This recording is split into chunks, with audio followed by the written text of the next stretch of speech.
Speaking to the bill, Mr. Speaker. Gentleman has the floor. Thank you, Mr. Speaker. I'm happy to stand today with my neighbor, Chairman of the Courts Committee, in opposition to this bill today. There's three things I want to point out here. This bill is not properly drafted. It has unintended consequences. It's also just simply not practical. First of all, let's talk about how this thing is drafted. I pointed this out yesterday in the civil immunity bill. If you read this bill carefully, what it says is it talks about somebody who lawfully occupies a dwelling. Now, the way we draft criminal statutes is important.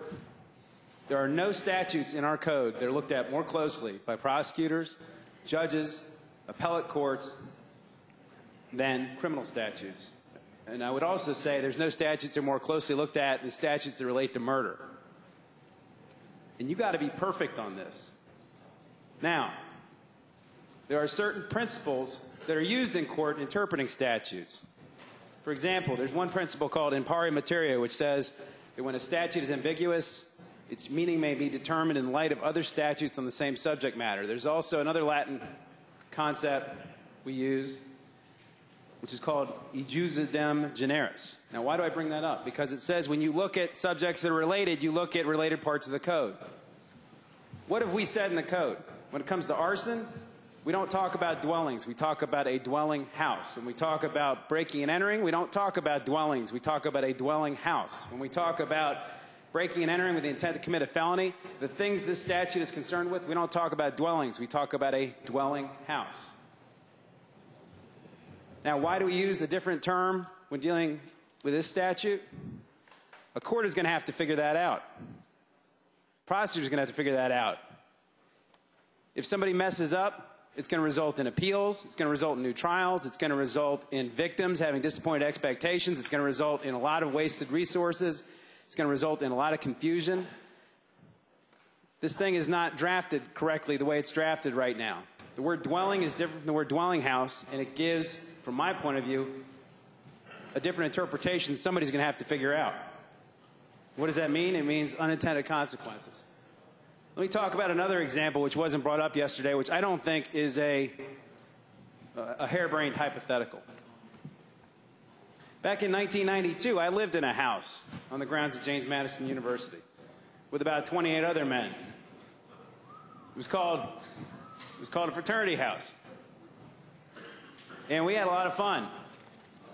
And we would do things every Thursday night and every Saturday night that, were a lot of fun. Now, let me say this. I also saw a lot of things, folks. I saw a lot of things in that house late at night, on Friday nights, on Saturday nights, on Thursday nights. A lot of times people were told to leave after they had a good time. Did they always leave? No. And what happens when they don't leave? Well, under this bill,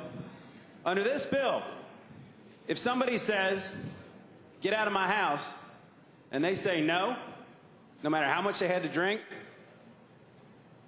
this says if they raise their fist, we can turn a fraternity house basement into a state-sanctioned ultimate fighting ring. It says we can kill somebody because they don't want to leave and they raise a fist to say, no, I'm staying here. Is that the public policy we want to make in this Commonwealth? I don't think so. Let's talk about the practical reality of this. If somebody were to enter my home, if somebody were to enter your home at night when you and your family were at home, you tell me there's a single person in this chamber that wouldn't use deadly force to take care of that person. If somebody comes into my house at night, threatens my wife and family, I got a baseball bat. I'll use his head as a piñata. And I'm not going to sit there and dwell on what the law is or what the consequences might be or whether or not I'm justified or not. That's the practical reality of this, and that's the law of this Commonwealth. There's not a single person in this chamber that, if given the choice and put in a situation like that, wouldn't rather be judged by 12 of their peers rather than be carried by 6 people. Not a single one of you.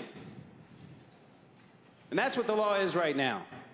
There isn't a single prosecutor that would charge somebody for shooting somebody that broke into their house.